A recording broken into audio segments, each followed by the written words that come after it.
殖民60年，我常说这个殖民60年的时间是西藏最黑暗的时刻。虽然在80年代的话，在语言、文化、教育方面呢，有一点点轻松，但是它依然还是一个很打压、很严密的时刻。但现在的话，境内的藏人的处境是更恶化了。首先就是在境内外的藏人的信息交友算是已经是水泄不通了，就因为中共管控的特别过于严密。那么十几年前我从西藏跑出来的那个时候呢，虽然我刚才说的这些路线是困难重重，但是呢，每年还是有上千人能逃得出来。现在看下的话，因为有地方的管控，然后在边界的军队的管控，这几年来跑出来的人数，平均的话，每年不到5个人。嗯，所以这样信息流量很严密的时候呢，有些自焚的事件，也是被压迫掩盖，然后有的时候我们得到这个消息的时候，已经过了一年多的。那么有一个现在热门的状况，就是中共在采取藏人的集体的这个 DNA，不管是男的、女的、老的、少的，连这个幼儿园的学生都被采集了这个 DNA。那么多伦多大学的这个公民实验室叙述到，这个中共是从2016年开始这个采集以上的 DNA。而人权观察组织发布的报告里面写到了，自2019年以来，这个西藏很多地区展开了大规模的 DNA 的采集活动，连5岁的幼儿园的学生是未经过父母的同意，然后采集的 DNA。当然是被迫无法拒绝被采集 DNA。那么我听说中国的话，只有犯人在监狱里才会有集体采集DNA 的这种做法。难道中共是不是把所有的藏人当成犯人？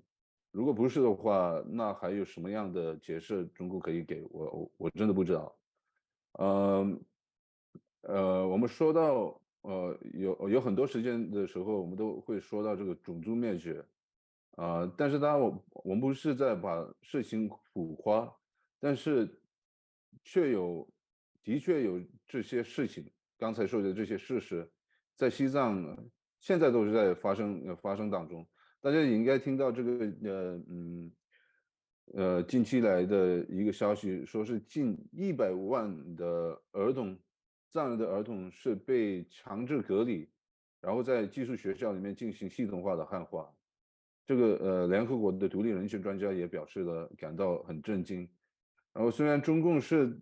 用很多这种法律上面的名词说民族区域自治啊，发展民族的文化，然后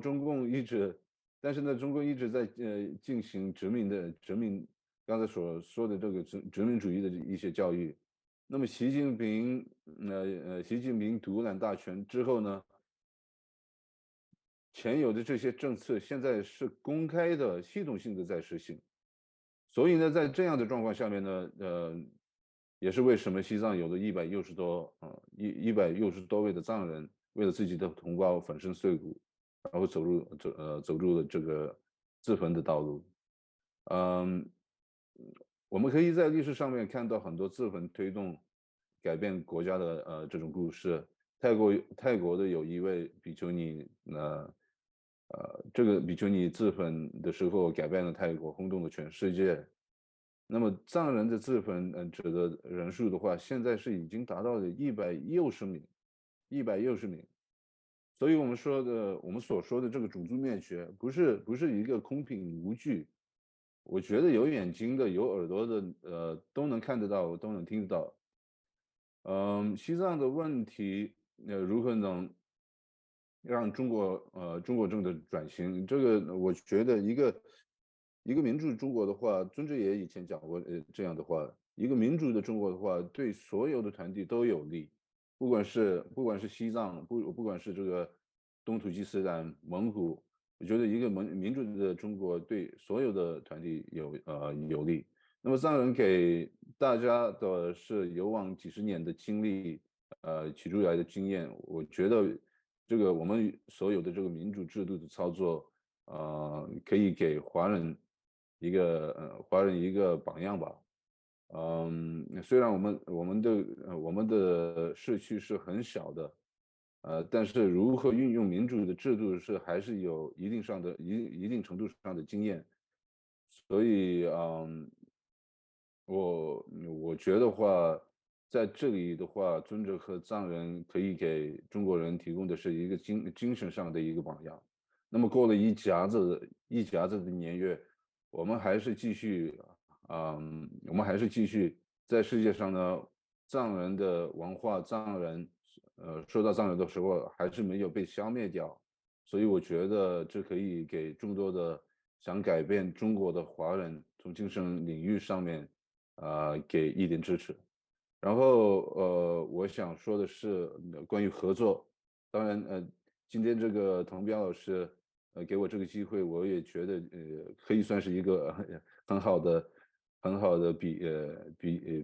例，可以说是一个合作。所以我们对所有的华人呢我们的门是开着的。如果你想去达赖萨拉见识一下藏人行政中央的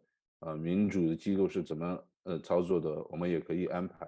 然后你想知道您自己所住的这些地方有没有藏人，想知道当地的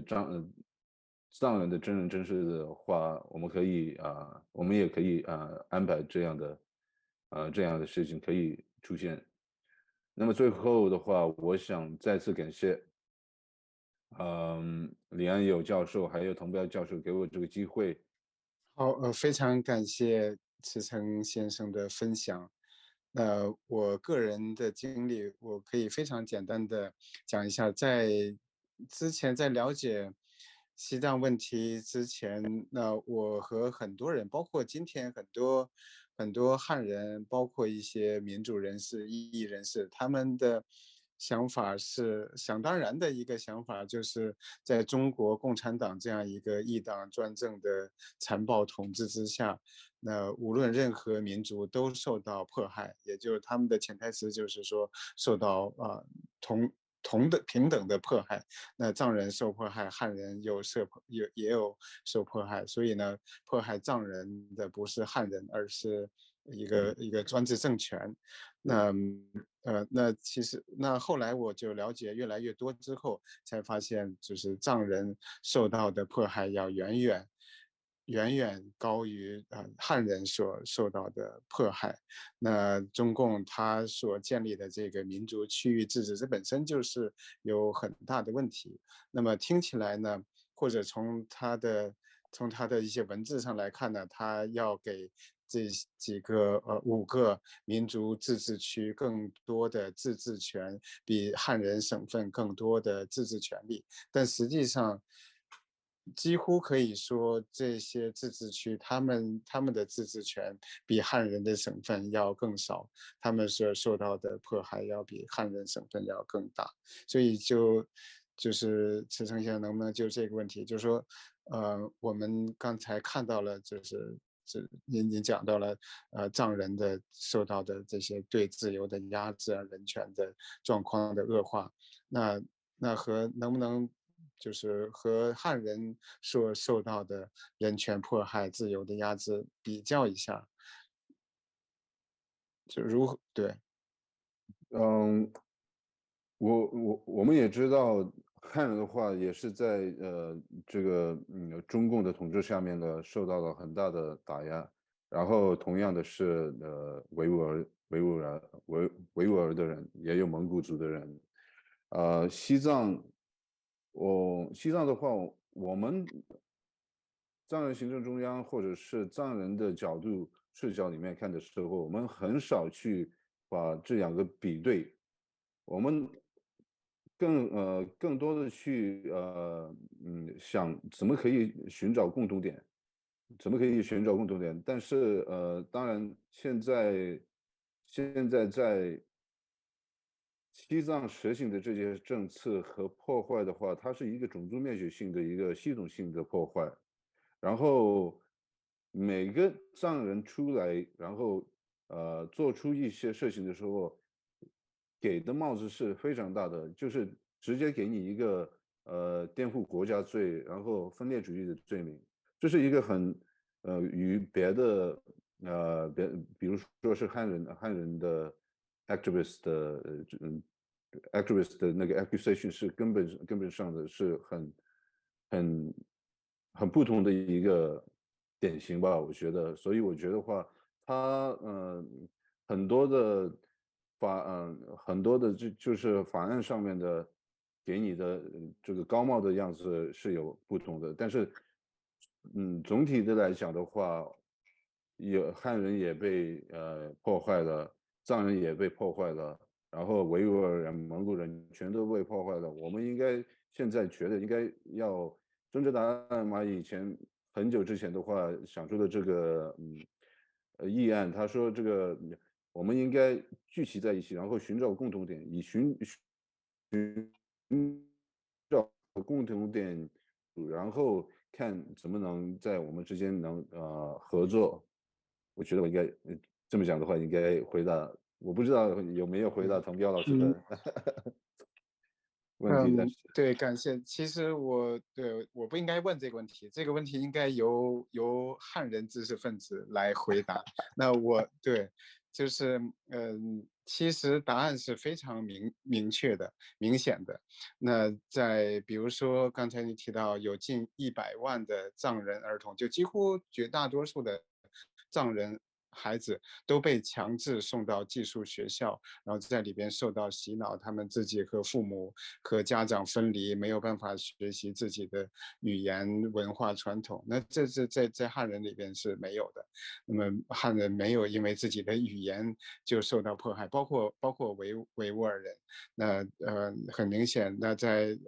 无论是在维吾尔地区，还是在西藏，在吐蕃，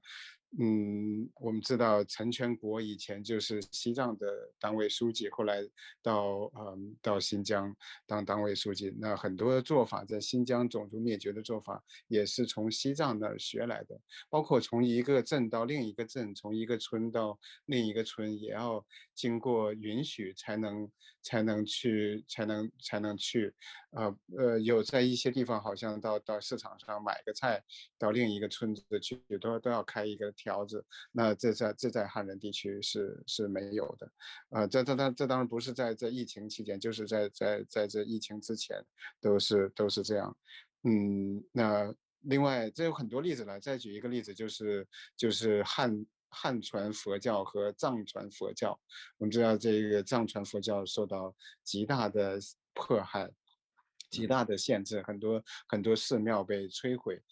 那在汉人当然也有，比如说信基督教的一些家庭教会啊，包括法轮功啊，他们也受到迫害。但是同样是佛教，那汉传佛教像少林寺等等，那几乎没有受到什么宗教迫害。有一个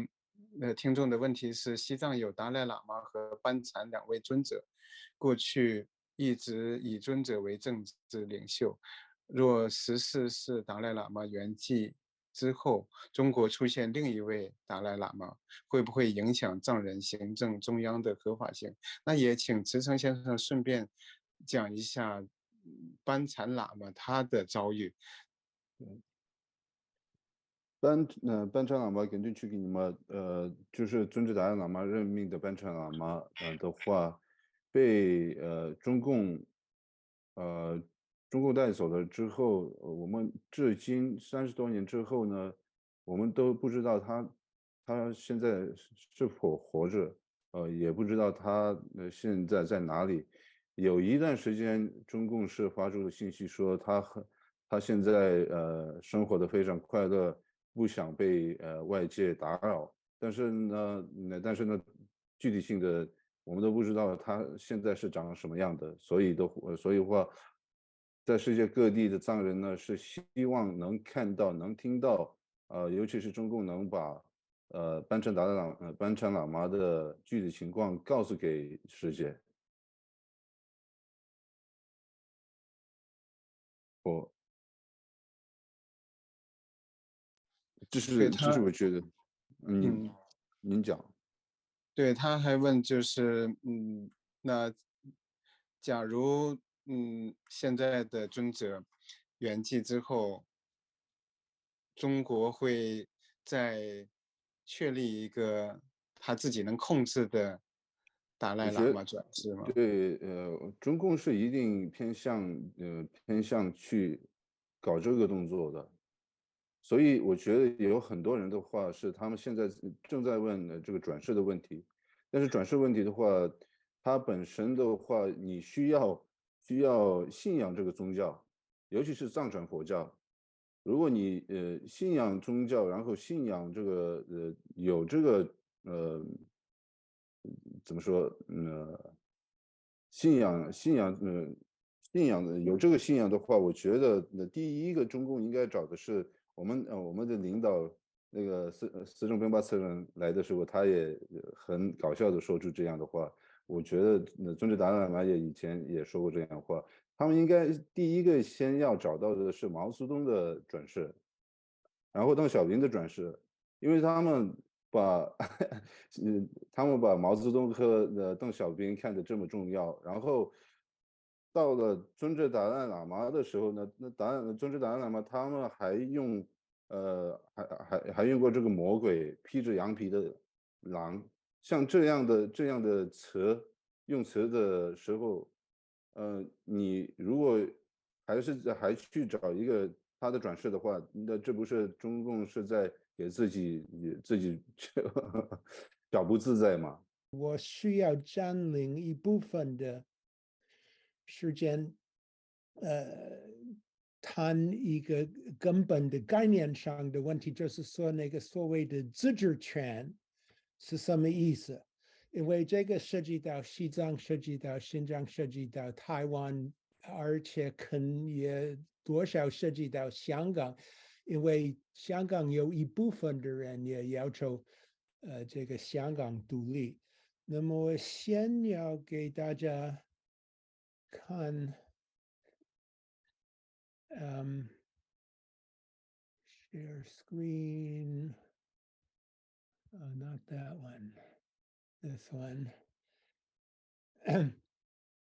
看得到吗？这是这个 International Covenant on Civil and Political Rights，这个civil 就是说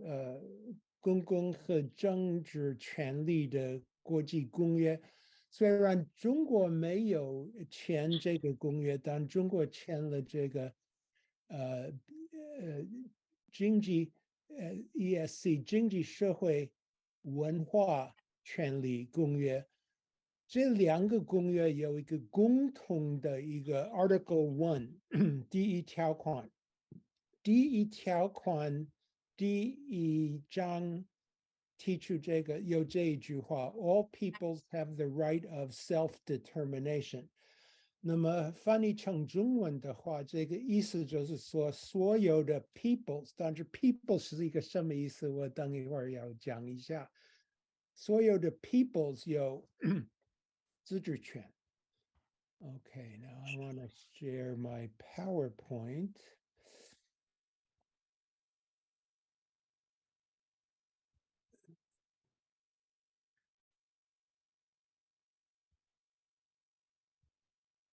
Oh.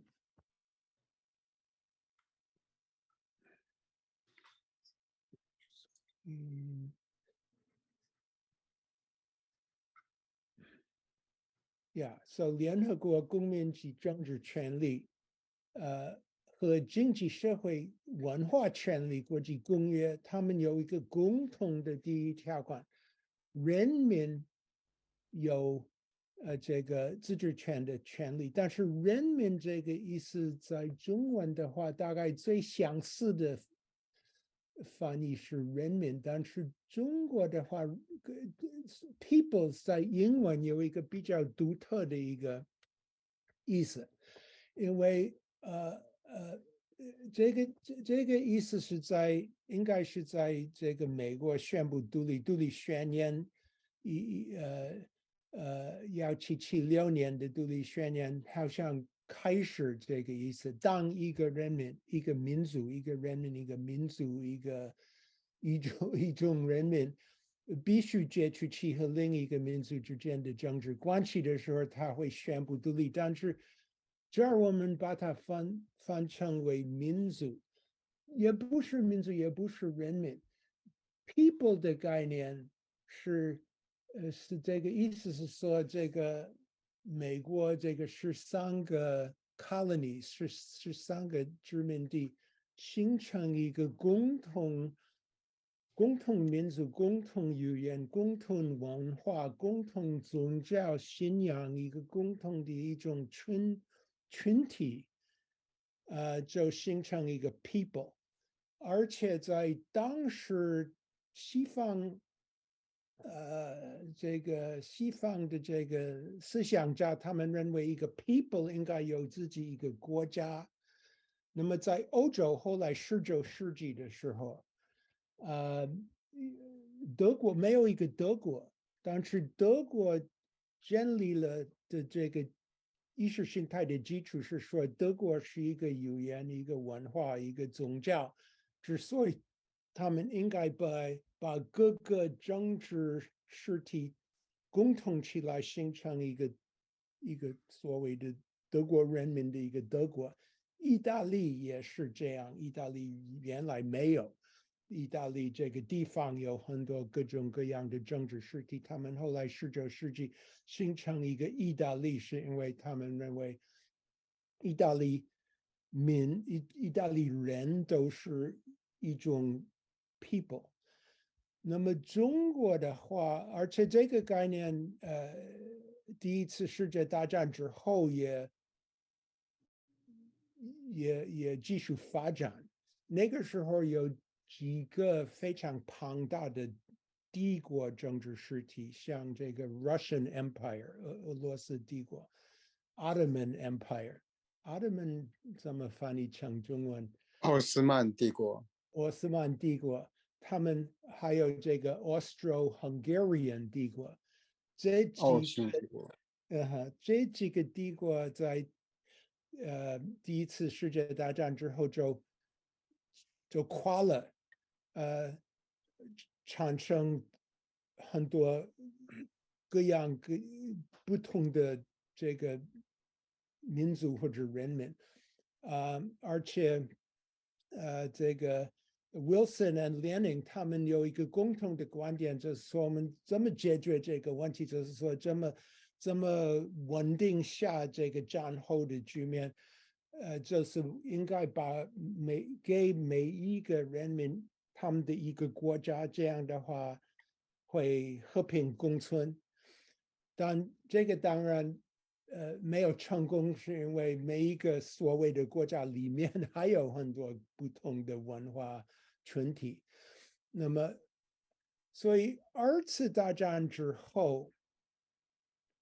有很多殖民地，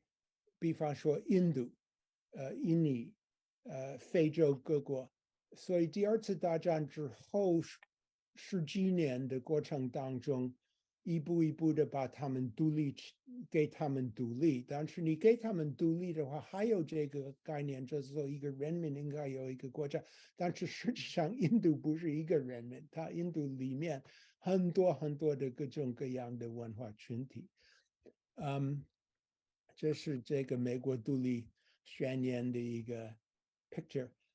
这是这个非洲，1961年不知道是哪一个国家得到独立。但后来就有很多问题，就是说60年代之后还有很多可以说文化群体或者很多人民要求独立，要求我的文化群体已经有自己的国家。但从国际法的观点来看，国际社会不想要产生更多的国家，因为我们已经有160多国家。那么，如果每一个全球的文化群体有他们自己的国家的话，应该说可能有1000左右的国家。这样的话，国际社会非常难管理。但是还有一些群体要求他们的独立的国家，这个问题，后来被称为 external statehood 外部自觉，就是说，国际法的专家，60年代以后开始形成一个。就是把这个自治权的概念分成2种，一个是所谓的外部自觉，一个是所谓的内部自觉。那么外部自觉就是说，自己的国家，那么这个没有按照国际法的逻辑而解决，这个问题是按照政治的逻辑解决。政治逻辑主要是流血的一个逻辑。你比方说，成功的得到他们自己的国家，有 Bangladesh，right？孟加拉，1971年，有这个维利特利亚，1991年，捷克共和国和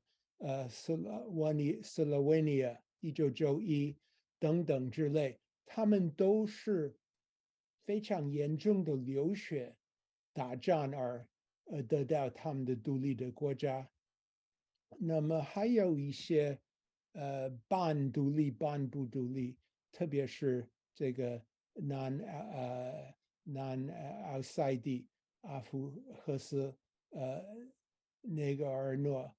卡拉巴克，这3个地方实际上是俄罗斯的普京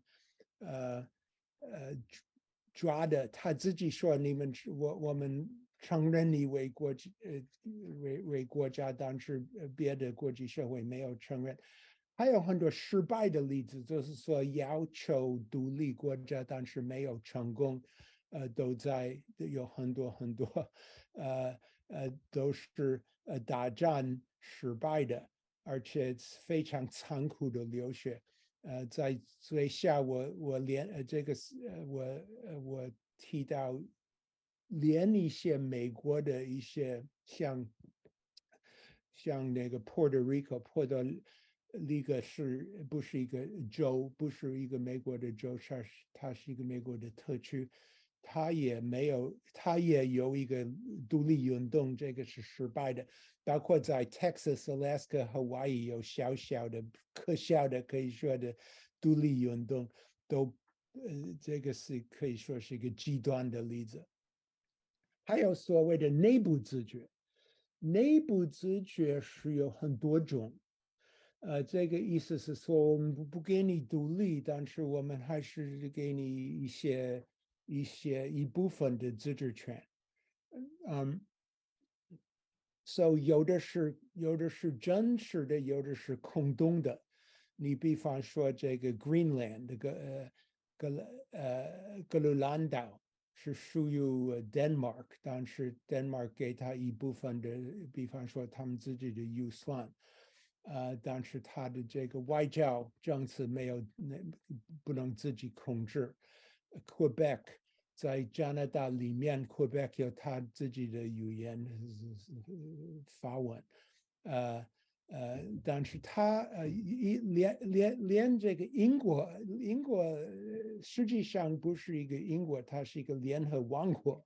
United Kingdom 它里面有4个国家都是被看为是国家，但是它是内部自觉，就是说它有一部分的自治权，但是不是全部，不是独立。那么中国的自治区这个政策也属于这种，从法律的概念看是属于这个内部自觉的，就是说它按照当代的国际法的理解的话，它是合法。中国的这个制度，它是合法，它不是违反这个国际公约，它就是因为国际公约的意思是有这种历史的发展，